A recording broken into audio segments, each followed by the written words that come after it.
La catégorie des endaineurs à toupie. Certainement les machines les plus représentées dans nos campagnes, elles ont l'avantage d'avoir un faible besoin en puissance et la technique est bien au point. Par contre, ce type de machine a tendance à particulièrement abîmer et souiller le fourrage si les réglages ne sont pas adaptés aux conditions. Le prix varie entre 10 000 et 30 000 francs en fonction du nombre de rotors. Kuhn GA 4431. Un endaineur simple rotor de la firme française Kuhn. C'est une machine standard de construction robuste avec un réglage de la hauteur de travail facilité par une manivelle.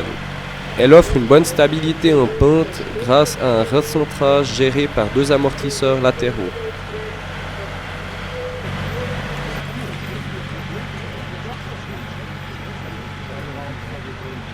Krohn Svadro TS 680 Twin.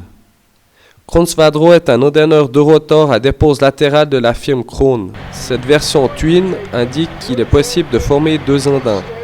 Cette machine offre une bonne maniabilité par sa tête d'attelage 2 points et son essieu suiveur guidé par une tringle de direction.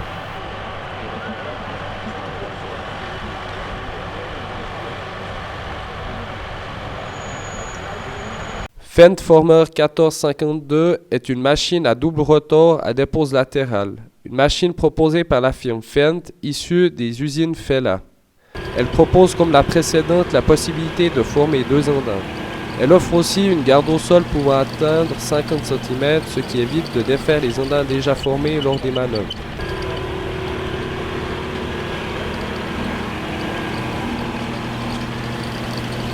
Pöttinger Top 662, un endaineur présenté par la firme Pöttinger. Comme les 2 précédentes, il est possible de former 1 ou 2 andins. Ce modèle est équipé d'un système multilast, une roue de jauge extérieure qui permettrait selon le constructeur de diminuer la souillure du fourrage, surtout dans les terrains accidentés.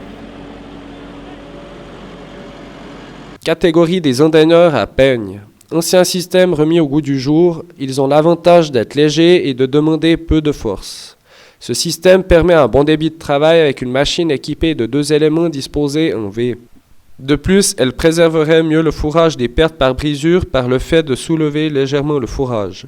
Les prix peuvent varier entre 35 000 et 45 000 francs. Hello Twin 750, une machine présentée par la firme finlandaise Hello, une machine traînée permettant de faire un andin central. L'entraînement des axes sur lesquels sont montées les pennes est entièrement hydraulique. La largeur de travail peut être facilement adaptée durant la marche, ce qui permet par exemple d'éviter des obstacles sans modifier sa trajectoire. Repossi 74-5 IXL, une machine de la firme italienne Repossi, traînée à l'arrière du tracteur d'une largeur moins importante que la précédente et aussi entraînée de manière hydraulique. Une machine plutôt adaptée en terrain difficile comme la montagne de par son poids et sa construction compacte. Catégorie des endaineurs soleil. Ces machines caractérisées par leur légèreté et leur grande capacité de travail horaire sont aussi une mise à jour d'un système plus ancien. Entraînées par le contact avec le sol, ces machines demandent peu de force mais comportent un risque de souillure importante du fourrage en cas de parcelle accidentée ou de mauvais réglage. Leur prix oscille entre 14 000 et 18 000 francs. Enorossi EasyRec 12 Soleil. Une machine construite par la firme italienne Enorossi est composée de 12 soleils pleins. Le modèle présenté est équipé de 2 soleils disposés au centre afin de relever le fourrage qui sera à l'emplacement de l'andin. Cet endaineur offre la possibilité de régler la largeur de travail en continu afin de pouvoir éviter des obstacles sans dévier de sa trajectoire. Tonuti Raptor V14 Pro, une machine construite par la firme italienne Tonuti, composée de 14 soleils dont 4 sont pleins afin de garantir une formation de l'andin propre. Comme la précédente, 2 soleils centraux sont montés afin de relever le fourrage où l'andin sera formé. Chaque soleil est équipé de suspensions à ressort afin de s'adapter au mieux au relief du sol, ce qui est en principe le cas sur ce type de machine. La catégorie des endaineurs à bande sont plutôt destinés aux régions de montagne de par leur construction compacte. Ils sont en principe accrochés à l'avant des tracteurs et évitent donc le piétinement du fourrage par ce dernier. Ces machines sont proposées dès 5 000 francs environ. Molon Super 230, une machine très légère et accouplée proche du tracteur, ce qui engendre un faible porte-à-faux. Une machine qui est vraiment destinée à la montagne. Le modèle présenté est équipé d'une roue de jauge à l'avant, ce qui permet un meilleur suivi du terrain. Une roue séparatrice équipe également cette machine. Elle permet un ramassage propre du fourrage du côté opposé à l'ondin.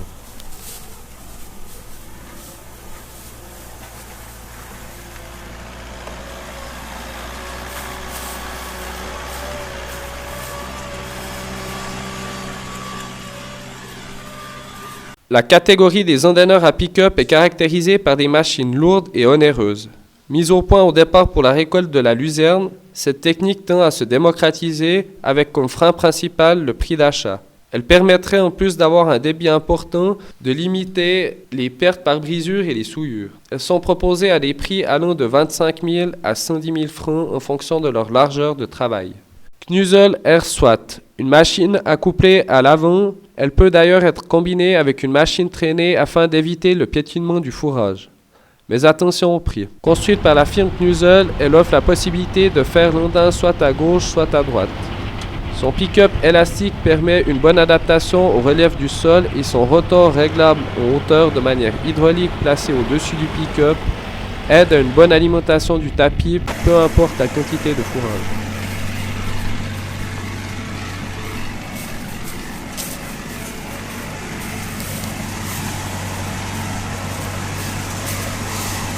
Reiter Respiro R9, une machine de la firme Reiter équipée de 2 tapis, elle offre beaucoup de possibilités quant au nombre et aux emplacements des ondins.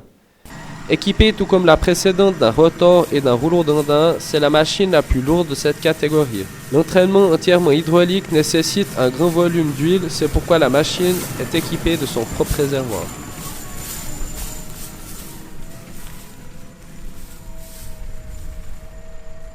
Rock RT 730, une machine construite par la firme italienne Rock. Cette firme est un peu la pionnière dans la construction de ce type d'ondineur. Elle est équipée de 2 tapis, mais avec une largeur moins importante que la précédente. Sa construction est plus simple, ce qui permet aussi de gagner en légèreté. Le pick-up n'est équipé d'aucun rotor ou rouleau. Le fourrage est donc moins sujet aux contraintes mécaniques, mais ceci peut impliquer des pertes par projection lors de gros volumes de fourrage.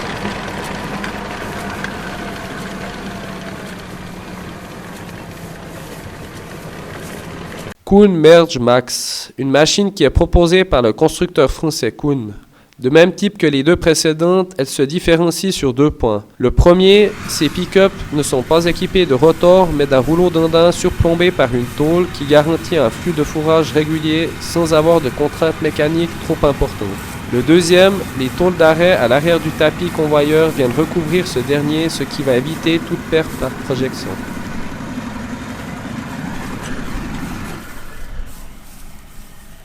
Lors de la démonstration, des observations ont été faites durant le passage des machines afin d'analyser certains critères qualitatifs comme les pertes par brisure, les souillures par la terre et le volume de l'ondin. Ces observations ont été complétées par des analyses de fourrage basées sur le taux de cendres et de protéines brutes. Les cendres nous fournissent une indication sur la souillure par la terre et la protéine sur les pertes par brisure. Les résultats des observations et analyses qui ont été faites ne montrent pas de différence significative quant à l'influence de la technique sur la qualité du fourrage. Les facteurs les plus impactants restent l'état de la prairie, le moment de l'intervention et les différents réglages de la machine.